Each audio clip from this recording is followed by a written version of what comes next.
दर रविवारी संपन्न होणारी भिक्खू संघाची चारिका अर्थात भिक्षाटन या रविवारी संग्रामनगर येथे संपन्न झाली.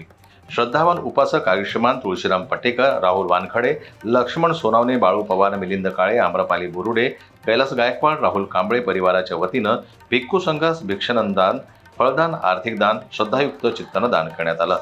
धम्म कार्यास गती देण्याचा प्रयत्न केला गेला. भिक्खू संघास धम्मसेवक अशोक तीनकोटे तसेच उत्तम रगडे यांनी साथ केली. सर्व साधुवादास पात्र आहेत. चारिका हे सामाजिक एकोपा जपण्याचं माध्यम व्हावं आणि धम्माप्रती जागरूकता निर्माण करते. आज आपल्या इथे भिक्खू संघाची पदचारिका याच्यामध्ये आम्हाला सेवेचा मान मिळाला किंवा संधी मिळाली. तीनघोटे सरांच्या मार्गदर्शनाखाली आपण ही पदचारिका एकदम चांगल्या प्रकारे आयोजित केली. तुमच्या मार्गदर्शनाखाली आम्ही सगळ्यांनी त्याबद्दल ही संधी दिल्याबद्दल आम्ही आपले आभारी आहोत. असंच आपला धम्माचा प्रसार करण्यासाठी धम्मदान, आर्थिक दान याची आम्हाला संधी मिळो अशी आम्ही आशा करतो आणि तीनघोटे सरांनी केलेल्या मार्गदर्शनासाठी मी सगळ्यांचे परत एकदा आभार मानतो. इथे भंते जे आले त्यामुळे आम्हाला खूप आनंद झाला आहे आणि आम्ही सर्व रांगोळी सजावट वगैरे सर्व केलं आहे आणि त्यांना भोजनदान वगैरे पण दिलं आहे. जन्मत लाईव्ह न्यूज करता छत्रपती संभाजीनगरहून दिलीप वरघट यांची रिपोर्ट.